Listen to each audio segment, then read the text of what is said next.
друзья! Это Валерий, канал «В путь-дорогу». И сегодня я наконец добрался до города, в котором провел 9 лет своей жизни. С садика по 8 класс. Я жил и учился в городе Набережные Челны. Хочу показать его так, как вижу и запомнил его я. Городом широких проспектов, многоуровневых развязок, инфраструктурой, созданной для комфортного проживания человека. Едем, смотрим, любуемся. В свое время он считался городом 21 века. Его новый город строился вместе с заводом КАМАЗ. Это моногород. Они очень тесно связаны. Город для КАМАЗа и КАМАЗ для города. Вперед! Для обеспечения завода электричеством реку Кама перекрыли. Мы сейчас едем с вами по Нижнекамской ГЭС.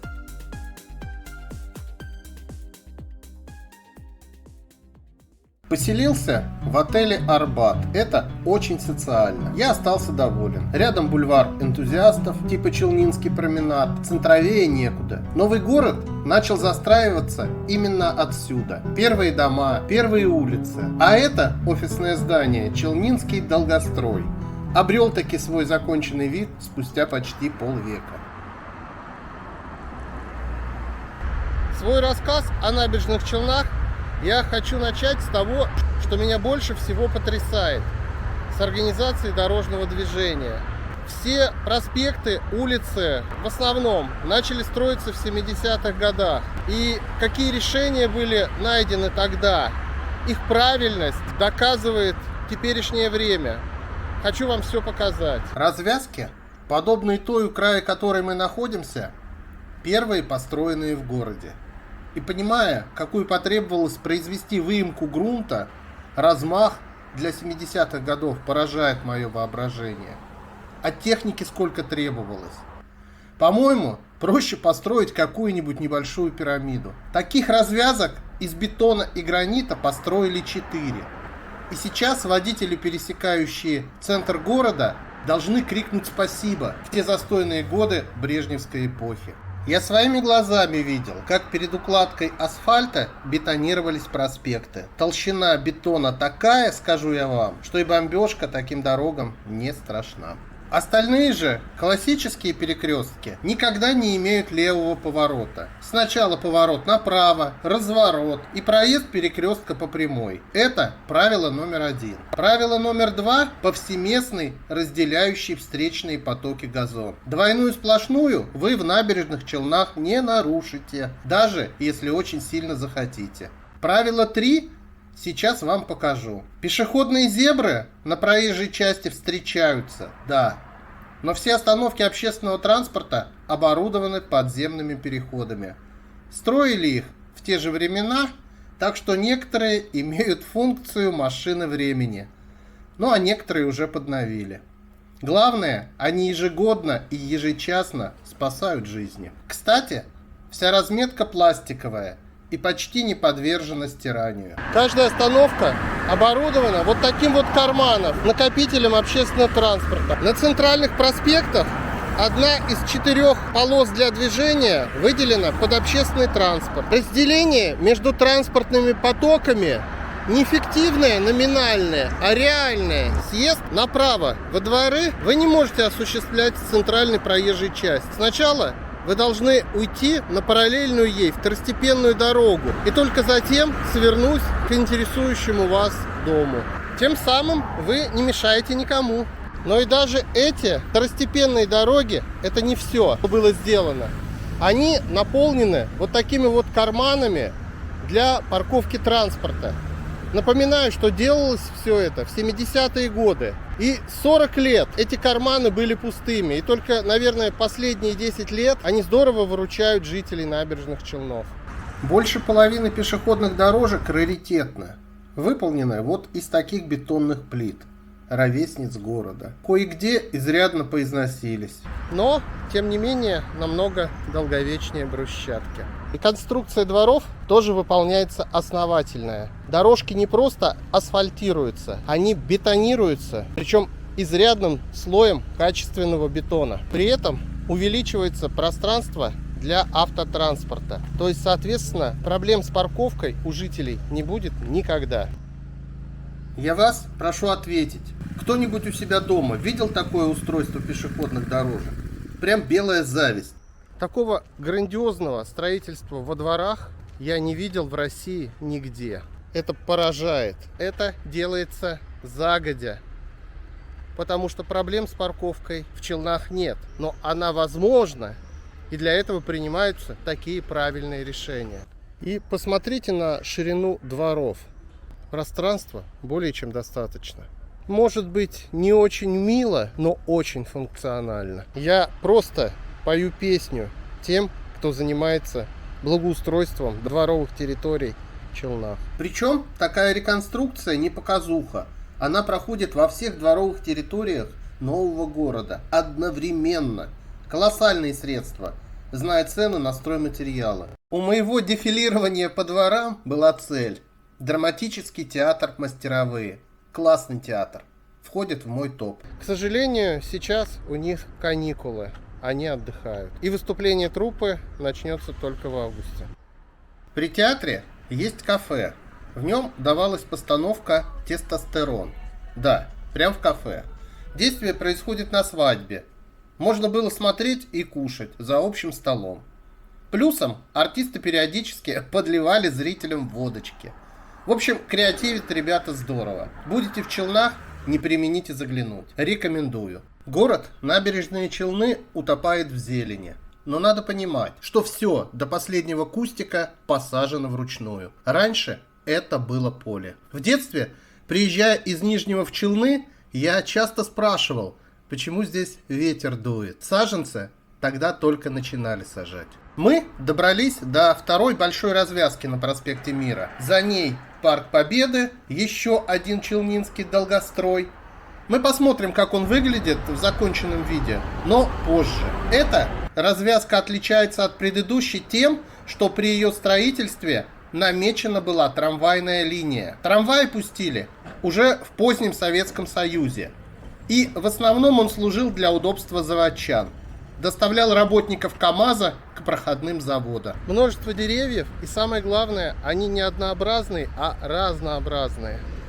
Тут есть и береза, и липа в больших количествах, тополь, ясень. Но что самое приятное, очень много рябины. А это дерево прекрасно и весной, когда цветет, и летом с ягодами оранжевыми. Красиво, красиво. Хорошее сочетание кустарников, деревьев. Ширина проспектов, как в Москве. И всюду плитка, плитка, старая советская плитка. Как я говорил, всюду съезды и второстепенные дороги. Сзади Макдональдса первый в Набережных Челнах универсам. А это его подземный въезд для разгрузки. Представляете, это было построено в 70-х. Кто не пробовал персиковое мороженое в Макдональдсе, рекомендую. Вот там был въезд, а вот это от универсама выезд. Надеюсь, я был убедителен и смог показать все достоинства организации дорожного движения в Набережных Челнах. Мне оно кажется очень симпатичным, прагматичным и правильным. Если жителям Челнов оказывают медицинские услуги так же хорошо, как выглядит эта государственная поликлиника, что ж, это еще один плюс в копилку города. Планка поднята высоко. Номинальный центр города мы сейчас обходим. Он заключен между проспектами Мира, Вахитова, Московский и 50 лет СССР. Развязки – это вершины этого квадрата. Что-то захотелось мне попасть на местный набережно-челнинский рынок. Я иду туда не за ценами, а просто посмотреть, что изменилось с тех пор. Туда, прямо по курсу у нас, завод КАМАЗ. Поедем завтра до него на машине, прокатимся вдоль. Давит и угнетает количество магазинов, расстроившихся, и торговых центров. Понатыканы везде. Говорят, что в Нижнем Новгороде самое большое количество торговых площадей на человека. Но здесь, мне кажется, не меньше. Рынок, конечно же, остался рынком, только скрылся со стороны дороги из виду за торговыми центрами и поменял свое название на эко-базар. Подобную скульптуру челнокам я впервые увидел в Белгороде. По-моему, они все-таки первопроходцы в этом деле. Ну, рынок остался прежним. Ничего в нем не поменялось, кроме витрин современных. А так, все здание, каркас. Все то же самое, что и в 70-х, 80-х.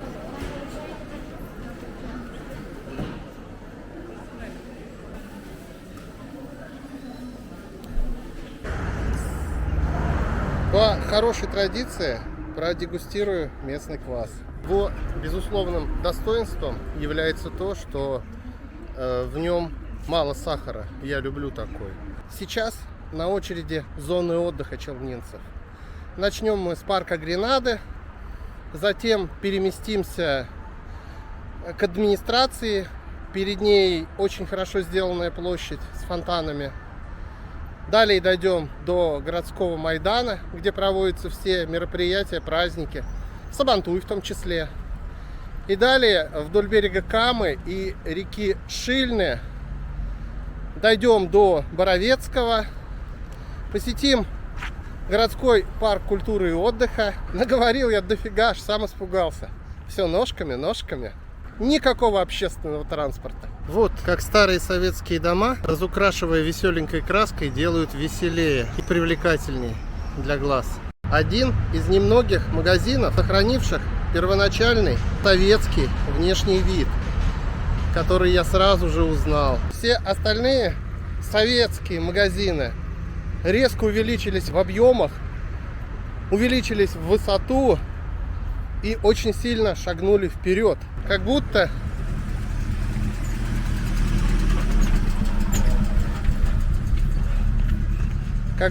они тесто и в них добавили дрожжей. Гуляя по набережным Челнам, я столько раз спустился и поднялся в подземных пешеходных переходах, что если все лесенки сложить, это выйдет как минимум этажей 9. И день только начался. Добрались до парка Гренада.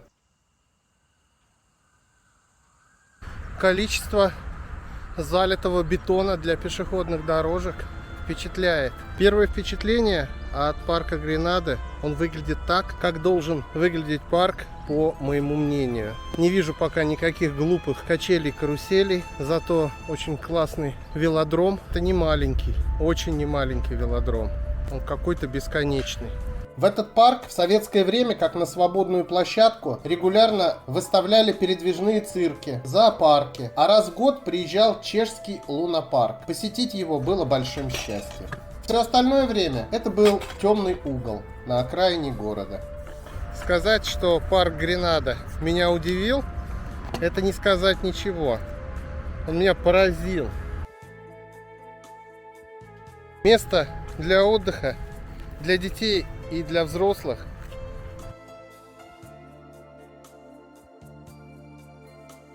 В парке расположен стадион футбольного клуба КамАЗ. Он одно время смог ворваться в премьер-лигу и даже там задержаться на несколько сезонов. И, скажу вам не таясь, я за него болел. К большому моему сожалению, команда вылетела и бесславно закончила свое существование. Может, и играет где сейчас, но это ни о чем. Парк Гренада был всегда. Но сколько я его помню, он всегда был таким депрессивным уголком, который был парком, но в нем не было абсолютно ничего. Сейчас он противоположность того предыдущего парка. Насыщен разными аттракционами, и именно не каруселями, а аттракционами для здорового образа жизни, для занятия физкультурой и спортом. Ну и релаксом, конечно. Имеется бесплатный общественный туалет.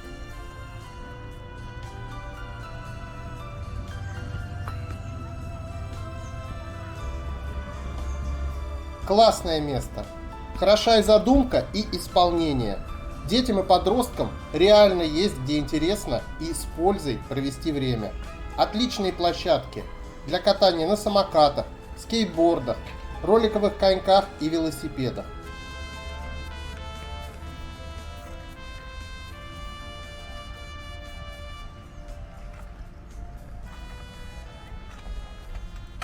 А мы идем дальше. Мы на бульваре Энтузиастов сейчас. Вот я уже упоминал универсам первый в Новом городе. И здесь в 1984 году соорудили ряд скульптурных композиций. Одна вот сзади меня, а дальше там вот фонтанная группа, и их еще целый ряд стоит. В 1984 году я уже соображал и понимал, что то, что я вижу, это какие-то безумства. Хотел узнать, кто их автор, скульптор, и что он этим хотел показать. Это было непонятно, это было неизвестно. И сегодня первый день, когда я увидел таблички, их недавно поставили, и теперь я знаю, что же хотел сказать скульптор. Еще, что порадовало в Челнах, я уже говорил о растительности, которая здесь высаживается. Здесь очень много елей. Причем не голубых у администрации, как во всех других городах, а просто елей, которые растут на улице в больших количествах. Целые аллеи елей. Это красиво. Огромное количество сосен и елей, которые составляют основу набережно-челнинских лесов, делают воздух здесь очень полезным и приятным для дыхания. Вот этот бассейн — это одна композиция. Угадайте ее название. Или хотя бы сделайте предположение. Думаю, вы думаете о гусе. Гуся я тоже увидел. А теперь посмотрим, так ли это на самом деле.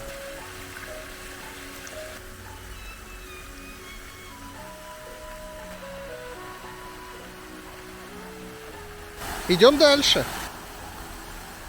Бульвар пешеходный, поэтому здесь, как и во всех городах, на пешеходных улицах принято гулять, тусить, петь песни, отдыхать. К сожалению, название этой я не нашел.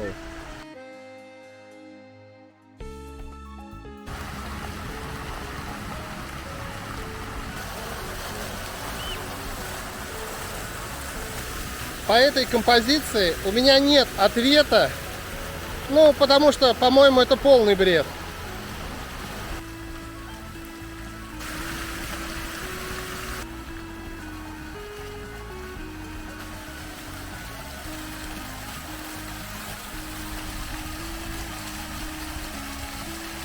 Эта скульптура, безусловно, попроще предыдущей. Тоже гусь какой-то просматривается. А название ее, не знаю, видно или нет, мне самому не видно. Называется «Зарождение».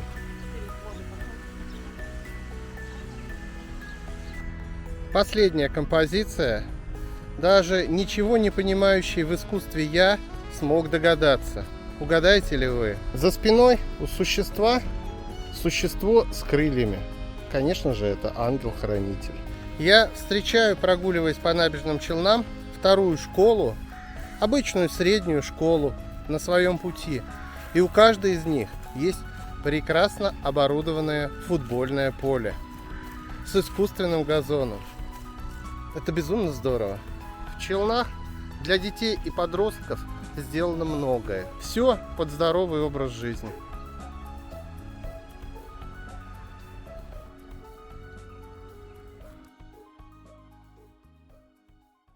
Один из первых жилых домов в Челнах. Его называли «Дом на ножках». Такой проект жилого здания ассоциируется у меня только с этим городом. Для примера я использовал дом 207. Колонн было 2 ряда, и между ними был сквозной проход на ту сторону. Но в некоторых местах были магазинчики, утопленные между 2 рядами колонн. При Советском Союзе это именно так и выглядело. Прошу обратить вас внимание вот на этот подземный переход. Он такой же старый, как и все переходы в набережных Челнах, но выглядит свежо и приветливо, правда? А всего-то Из него выкинули все мелкие магазинчики. И осматривая другие подземные переходы набережных Челнов, я думал, отремонтировать их это очень дорого. Просто зашили самым дешевым материалом.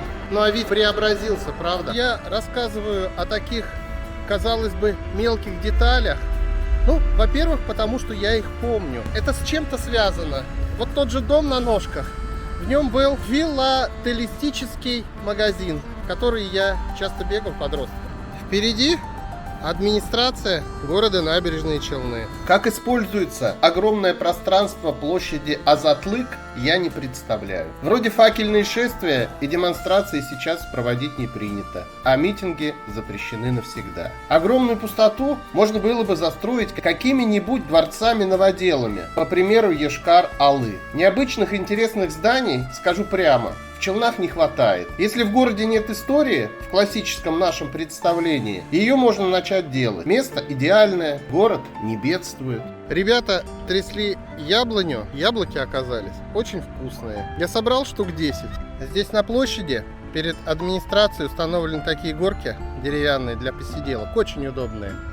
Классная петляющая горка, как в аквапарке. Я думаю, зимой очень востребована. Поднимаюсь наверх горки.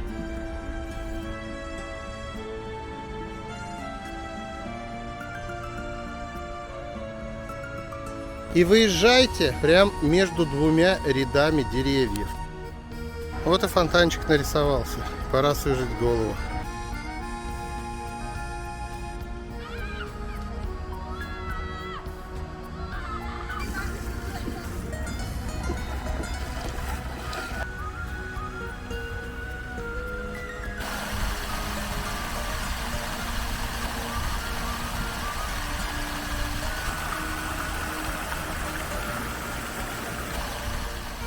На воротах администрации герб набережных Челнов. Но Челн всего лишь небольшая плоскодонная лодка, выдолбленная из единого ствола дерева. А на гербе все же скорее всего струк. Самое настоящее судно с палубой, мачтой, веслами. Кто не знает, набережные Челны — это Татарстан.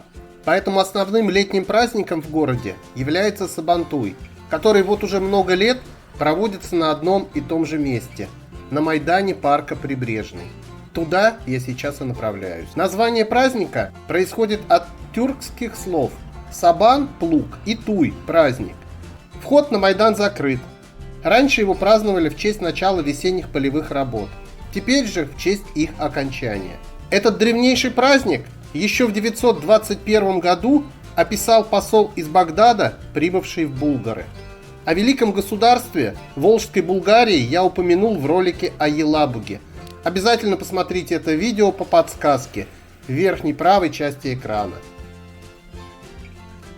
Очень жарко, я с удовольствием бы поплавал.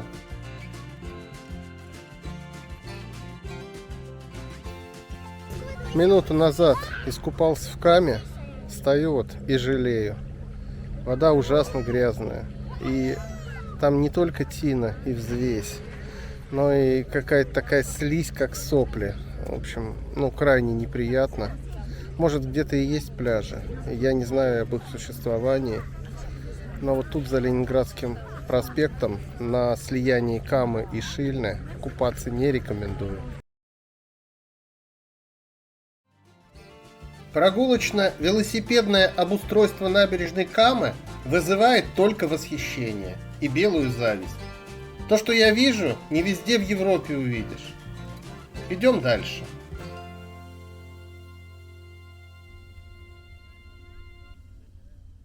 Вот такие прогулочные зоны в лесу, освещенные.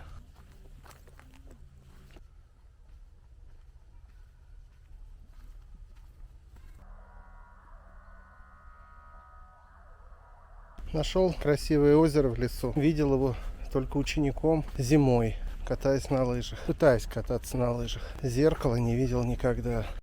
Кто помнит, набережные Челны после смерти Брежнева в 82 году, что ли, назвали Брежневым. Город Брежнев. Я помню, я учился в школе, и как мы негодовали, как не нравилось нам, детям, это название. как не нравилось нашим родителям. Но если и можно было назвать Набережные Челны чьей-то фамилией, то, безусловно, его. Сколько он сделал для города, не сделал никто. Это его была мысль построить завод большегрузных автомобилей, КАМАЗ. Поэтому, если город и не заслуживает называться Брежневым, то, по крайней мере, название района можно было оставить. Вместо автозаводского сделать брежневским. Это было бы честно и справедливо. Вот и закончилась тропа здоровья. Вот опять дома города. Там церковь, вон она уже видна на горизонте. Но самое главное — родник.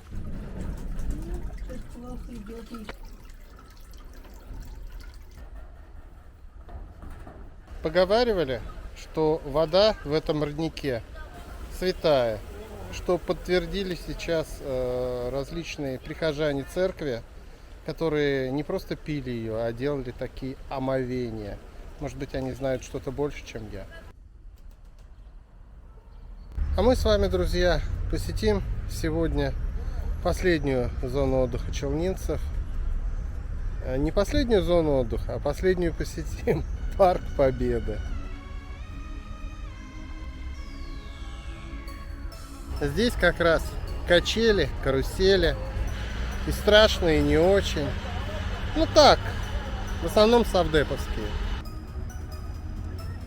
Видел на ютубе, как в Германии работает электростанция. Какая-то такая маленькая, кулуарненькая, 19 века.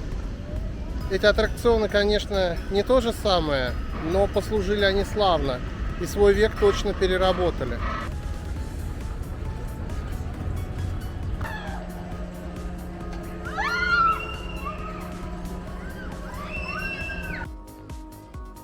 Народу на аттракционы безумно много.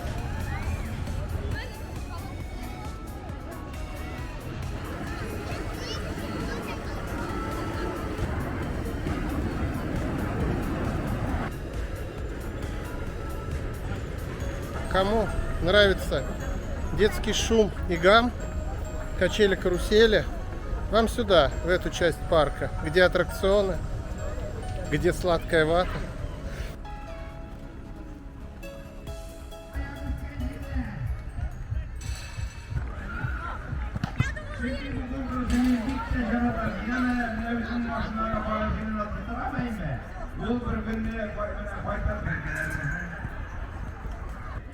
Қара районы Әсәнжылға ауылы жігіті. Менше ауылы қызының сібіркесі сізге ашы екен қол шабасыз. Мұнда енді яшырын батырым түгіл, мен сібіркелеріне айырмасқа болдым, әйме. Güzel Hakimulli'de bakın bir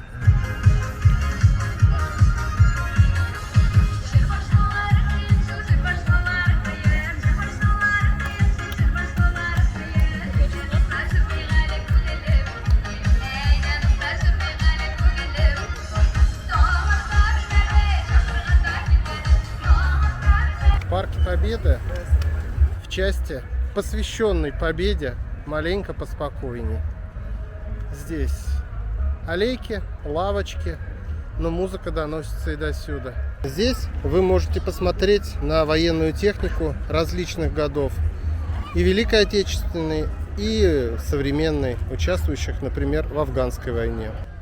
Этот парк долго делали, доводили до ума, и сейчас он имеет законченный вид. Приятно здесь гулять, но мне больше понравилась вот эта посвященная войне часть.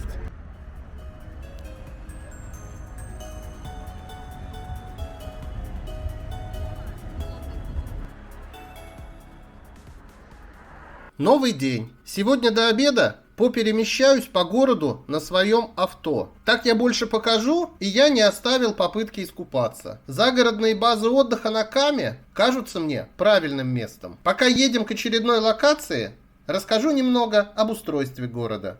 От самого основания в Набережных Челнах микрорайоны названы комплексами. Всегда действовала двойная адресация. Каждый дом имеет номер по улице, как в паспорте, и второй – номер дома в комплексе. Я жил в Челнах по адресу Проспект Ленина, дом 83. Сейчас это проспект Сююнбеке. Но это ни о чем не говорит никому из Челнов. Второй адрес 4911, и все понимают, 49-й комплекс, 11-й дом в этом комплексе. Комплексы заключены между автомобильными дорогами и в основном имеют прямоугольную форму. При строительстве комплекс был обособленной единицей. В него, помимо жилых домов, обязательно входили 5-6 садиков, школа и продовольственный магазин. Для того, чтобы попасть, например, в школу, ученику не придется пересекать проезжую часть. Школа всегда близко, добраться до нее всегда безопасно. Ассортимент продовольственных магазинов в СССР был стандартным, поэтому все жители комплекса посещали свой. Ну или в крайнем случае магазин соседнего комплекса. Сейчас по понятным причинам это не так. Разные потребности и достаток, и бесконечный выбор не оставили камня на камне от такой кулуарности. Останавливаясь в Набережных Челнах, выучите свой комплексный адрес, потому что называть адрес по названию улицы здесь не принято. Сегодня я сниму культовые православные церкви в Набережных Челнах. Одна из них расположена в Орловке, а другая в Боровецком, который вот у родника. Зайдем внутрь, поснимаем. Церкви старые.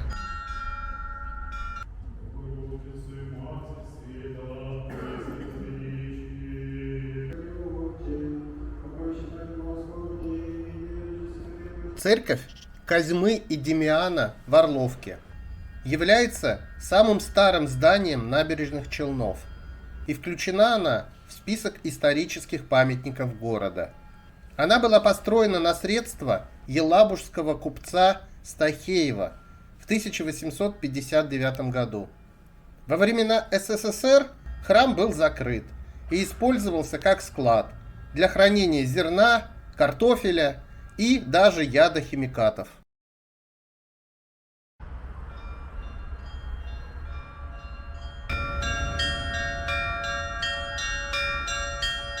Хочется затронуть тему, свидетелем которой был я сам, и в которой город стал лидером страны. Молодежные банды конца 80-х, начала 90-х. В 70-е годы в Набережных Челнах начался настоящий демографический бум. КамАЗ была молодежная стройка.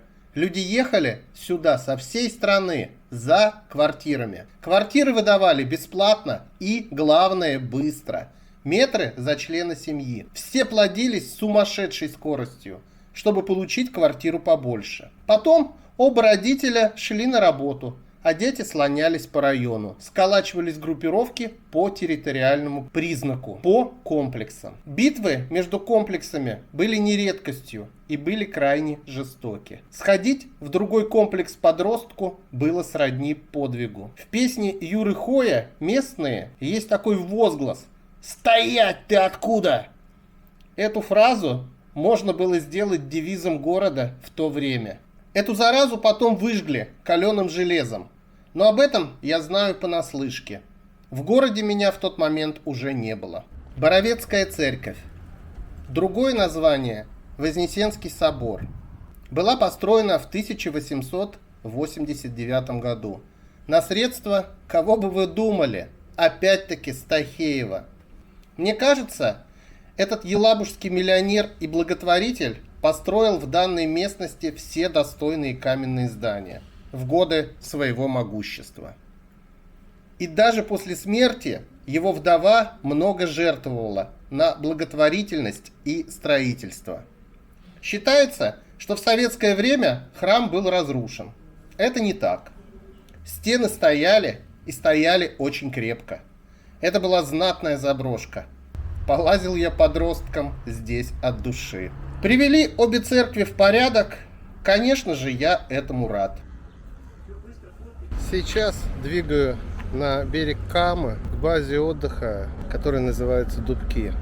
Попробую там искупаться, прям в основном русле реки.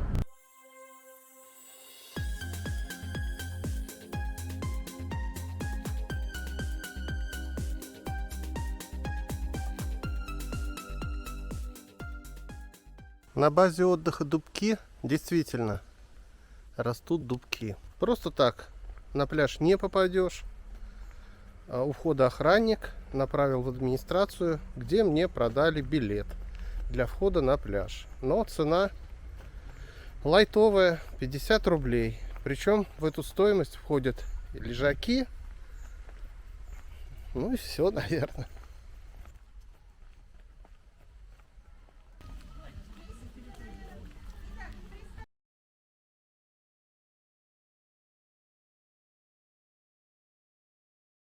Очень странный пляж. Как мне сказали отдыхающие на пляже, дно вообще плохое, илистое, с камнями и с какими-то бетонными сваями, а вода грязная. Где люди-то купаются? Двину дальше, может, найду заветный пляж.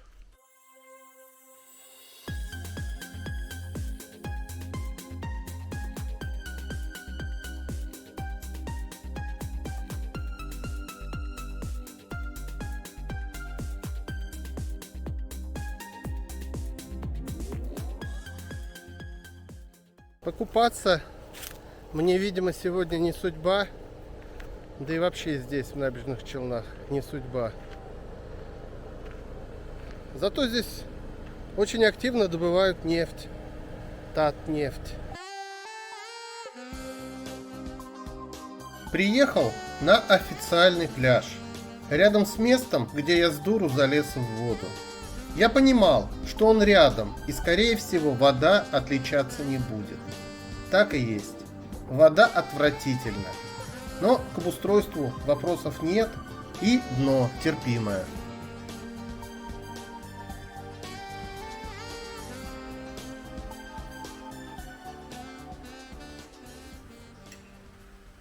Последний в рамках этого визита вечер в Челнах, помимо того, что хочу при сумерках прокатиться на чертовом колесе, еще и подведу итоги. Резюмирую мой визит в Набережные Челны. Начну с замечаний. Их немного. В Челнах нет исторического центра. Это не может быть недостатком в молодом городе. Любители старины и истории найдут все в 30 километрах, в Елабуге. Кстати, эти города можно посещать парой. А вот малое количество зданий, которые радуют глаз, недостатком является. Большое число фонтанов, построенных при Советском Союзе, не работает. И уже давно. Очень жаль, что Кама в районе Челнов напоминает болото. Плюс 30 очень хочется посетить какой-нибудь водоем, желательно недалеко, с чистой водой. И о главном. Очень познавательно, интересно и не банально посетить город, который в позднем СССР строили и обустраивали как эталонный город будущего, где закладывалось все лучшее и современное в домостроении, в обустройстве дорог. Ничего подобного я нигде не встречал. У нас в городе при строительстве Горьковского автозавода в 30-е строили город будущего, соцгород. Новый город в Челнах — это тоже своего рода соцгород, только 70-х. Билет на чертовое колесо в Набережных Челнах стоит 200 рублей. Чего достигли Челны в современности? Это эталонное благоустройство, город утопает в зелени. Парки Челнов разные, не похожи на друг друга. Гулять по ним одно удовольствие. Город для посещения на 3 дня. Нужно время, чтобы проникнуться им, встроиться в него. Советую ходить пешком. Понимание придет быстрее. День за днем, день за днем, день за днем. Звездами падаем вниз. Любим, верим, грустим, ошибаемся. Новый день. И он застает меня по пути к выезду из города Набережные Челны. Я ненадолго говорю до свидания. Подписывайтесь на канал, постараюсь быть не скучным. Что же касательно Набережных Челнов, увидеть его необходимо хотя бы потому, что это воплощенные мечты строителей города будущего. Чао!